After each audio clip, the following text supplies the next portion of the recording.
Meeting at the crossroads where the two forbidden subjects of politics and religion intersect. This is the Sophie Scholl Roundtable. And with me once again is Garrett. No, he's not staying here 2 weeks in New York, though I wish he was. We're just doing a program one after the other. But I thought we'd talk about religion politics, New York politics, Michigan politics, because both of us have an interest in it. And we look at politics through the filter of our faith.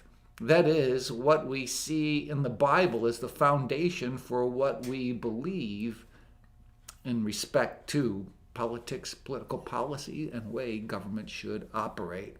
Garrett, you've been in Michigan for a couple months now. What have you noticed? Michigan, New York, politics, same? Oh, it's really similar. Mel, Okay. We got there just in time to establish our residence and switch voter registration over to Michigan. And it was a governor election year in Michigan too. And just like New York, we got 2 more years of Gretchen Whitmer. Yeah. You guys got 2 more years of Kathy Hochul, despite all the best efforts and all the best emotions of the other opposing major party. The only thing that I think is helpful in Michigan is that they have a 2-term limit on their governorship.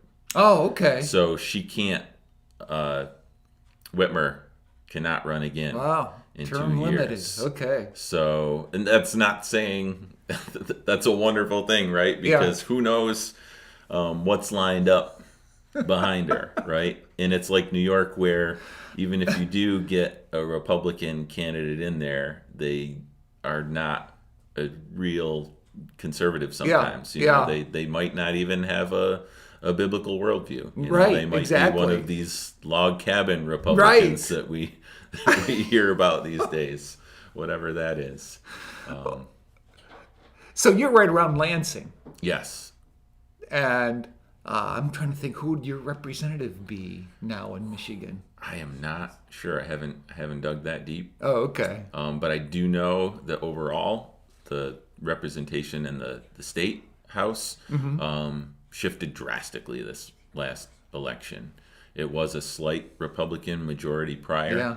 Now it's, I think, almost a super majority Democrat, and they're making moves in all the wrong places. Yeah, and when you say making moves economically, I'm sure economically, but the things that are getting the biggest press is the abortion stuff. Because there was an initiative on the Michigan ballot this past November that had it been struck down, Michigan would have retained some of the stronger pro-life legislation in the country. Actually, it was being challenged, but there was active legislation in Michigan that was a full abortion ban with no exceptions. Like I said, it was being challenged in court, but it was the law on the books until this last election, and subsequently it was unfortunately struck down in court too. But they just recently,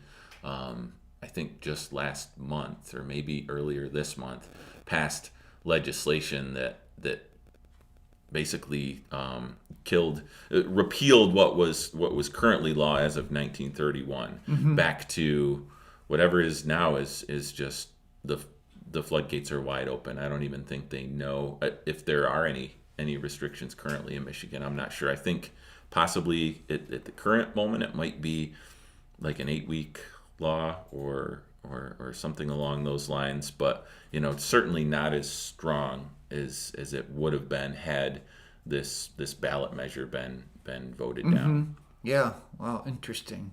So it's almost like the 2 states are similar. That is, New York is very liberal when it comes to abortion, sadly to say. But one thing I think is good that's come out of the Roe v. Wade overturn is that the decision belongs within each individual state. let them decide. Yep. And, we're seeing states go one way and then others go another. Mm-hmm. But I think constitutionally speaking, this is where it needs to be. Yeah, I agree. What else? There's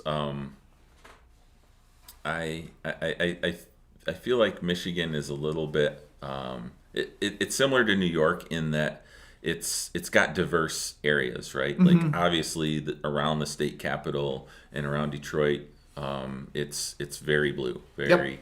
Yep.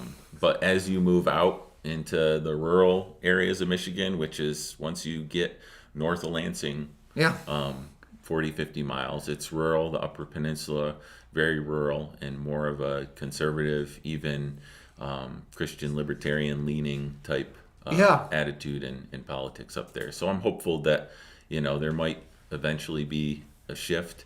It just might take eating some crow to to wake everybody up to how poor it's being run now.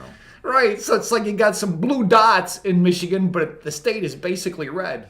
Yeah. Yep. It's similar to New York. We had P.J. Wendell, our county executive, talk to us not too long ago, and he mentioned how many counties were basically red in contrast to blue, and it's really weighted on the red side, but the population centers, of course, totally direct the vote the other way. So and you see that in Michigan. Yeah. And I don't know if any states have something similar to the Electoral College, only at the state level. Mm-hmm. But it seems odd that we have the Electoral College at the national level, which I think a lot of people like to bash it, but it was one of the wisest things I think our founding fathers implemented. But it's just odd that we have that, but we have so many states that are just direct democracy, one to one vote and not that. But the same reasoning that the founding fathers put it in the Constitution should apply to the states, because you have a diversity of area and of population center and the same thing going on in each state. Yeah. Is there any move in Michigan to split the state? I haven't seen that.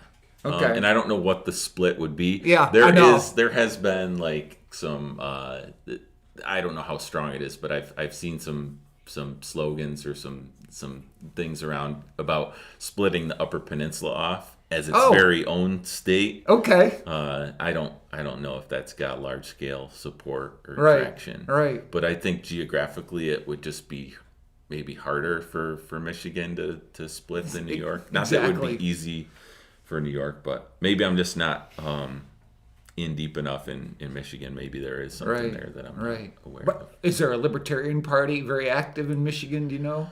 There is, but I don't know.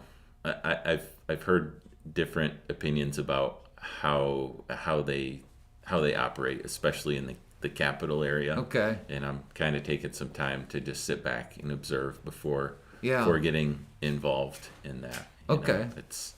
It's maybe something on down the line, but I don't know how strong the leadership of that party is, and it seems like the leadership that's in the Libertarian Party now, especially around the capital region, is not the type of Libertarian Party leadership that we had here in most of the rural counties in Western New York. Okay, in what way?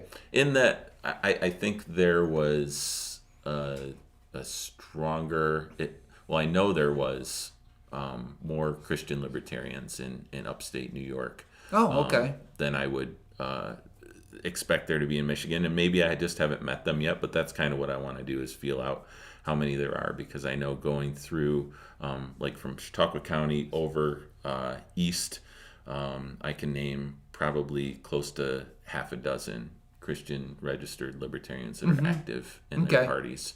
I just want to make sure I have a few people that'll, shoulder up with me if I need them to before I jump in there. Right. Okay. Very good.